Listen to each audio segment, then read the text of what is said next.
Hello again, Luke Briggs, Lockdown Poet. This is a piece that's a little bit different. I wrote it for a friend in Karachi, Pakistan, to use in a church. And it's for Good Friday. It's a little bit longer, it's a meditation, but it's also in spoken word form. So watch this one when you've got the time, when you've got 8 minutes to really sit still and take it in. It's called Holy Week Through the Father's Eyes. It started with a joyful day. My son, he's so creative, so subversive.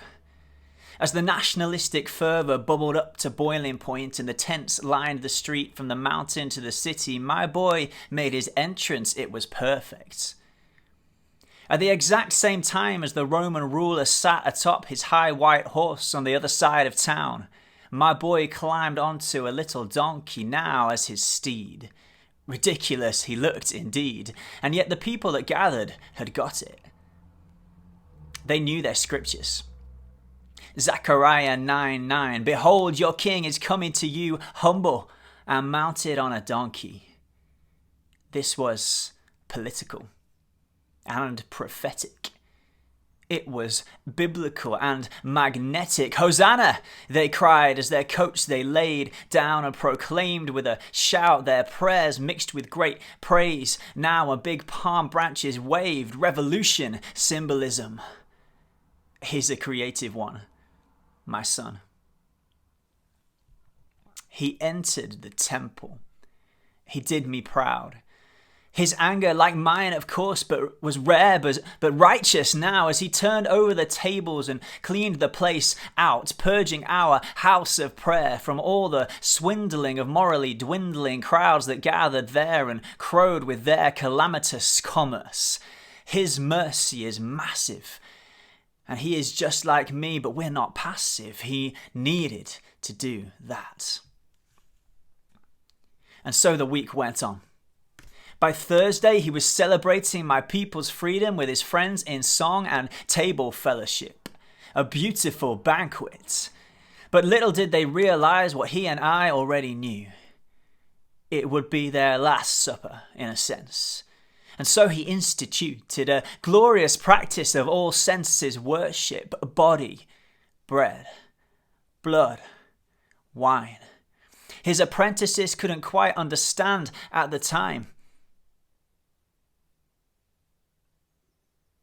But a day later, it would all be fulfilled.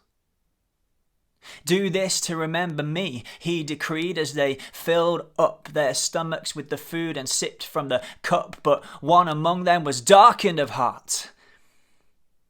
That was, in a way, the start. It was the traitor's kiss that led to my boy's arrest. He would be subjected to severe duress and such tremendous stress as they tore strips from his flesh with cat and nine tails whips, and yet we knew it had to happen. We had talked it through in the garden. And that was almost the most excruciating bit of it, my dear boy pleading for my pardon. Not that he had done anything wrong, or that we were in any way divided. We had talked it through before, of course. In our communion beyond time, long prior to him becoming human. We had been in agreement. My brave boy, he was committed to the mission. I had said, "Son, it's the only way we can deal with their sin, the only way we can wipe it out without taking them out." He'd said, "Dad, I'm in." But now he knelt in the moonlight, sweating drops of dreaded blood with the fear of it. Not pain, not shame, not even death itself he feared, but our only ever temporary separation. Understand, we had been one since before the dawn of creation, and in a sense that hadn't changed with his fleshly incarnation, but now he knew what was coming, and no wonder the fear set in. He would not have been human if it hadn't. But know this, I felt it too. The pain, the fear right then and there, the pinnacle almost of distress and despair, but it had to happen. That much I knew, and he did too. My boy, he is so brave. And so it was that in death he would save. In his moment of weakness, the greatest victory won. It was both gruesome and glorious, my son. But as he hung on that tree, naked, impaled for their freedom, taking in spits and jibes from different tribes, being fed vinegar from a toilet brush, trust me when I tell you I wept. And yet still he took it, taunts and all, temptation to end it, who could have blamed him if he had done? But reversing the curse of the fall he endured on, bore their shame, wore the pain. He dared, he cared, he died for all sin. It was, you'll understand, the hardest thing ever to watch, and yet it was the only way. Only a human deserved to pay, but only we had the means to.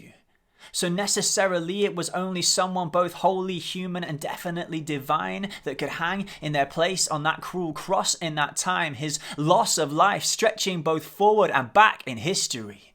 An act that actually would last eternally. And then came the crucial crux of it, the worst moment of all. Eli, Eli, lama sabachthani. My God, why have you abandoned me? I asked him once later if he'd simply been starting that psalm, whether he'd meant to recite the rest of it. I won't reveal his answer. But of course, in that moment, it felt for all the earth and everything that life is worth that as he wore the full weight of that curse, and I finally, for the only time ever, had to turn my face away, it felt to me like he must seem to have been abandoned. And yet, it immediately preceded his most amazing moment of triumph. In the midst of tears and bloodshed and breathlessness, he found his poignant peace again and released his final words then. Father, forgive them, they know not what they do. I now commit my spirit to you. It is finished. My son, he is so full of grace. It is finished. True words from my courage-filled son. And indeed it was over and done. It was dark, and my heart burst with both pride and pain. Well done, my son, I cried, and as they pierced his side, I threw in an earthquake for good measure. As they laid in the tomb my true eternal treasure, I knew victory would surely be ours, for he had truly disarmed the dark powers. And that's a win that would last henceforth for all eternity. So in the midst of the morning, I almost smiled. My dear people, just you wait for day 3.